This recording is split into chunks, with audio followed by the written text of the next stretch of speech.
Okay, meanwhile, back at the ultimate door, we're going to disassemble things now. It's a bit of a mess, the old handle, typical wear and tear it. We might take that off first. Give you an idea what these things look like when you pull them straight off.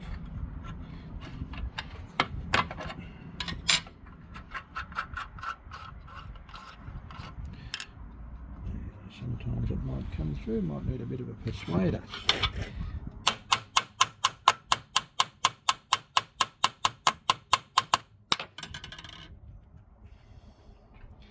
No, I'll get a bigger hammer. Okay, we've got a bigger hammer. We'll tap this out of here. There we go. It's given up the ghost. Put out the spacer washers, the nuts, that.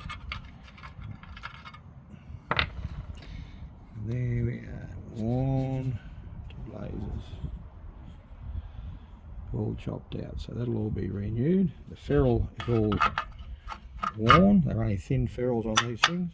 So we'll put one of those back in later on. What we'll do now is we'll commence to pull the insulation out. It's a mess. I don't know where all the screw heads have disappeared to, but they'll be in there somewhere. So we'll start removing the insulation. Little pry here. This is what you don't want to be doing inside.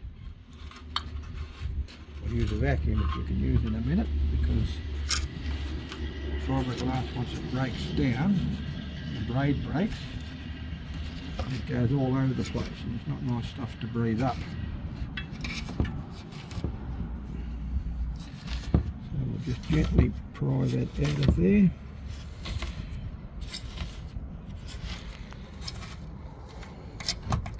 Half it's gone. This one here is almost non-existent down this end.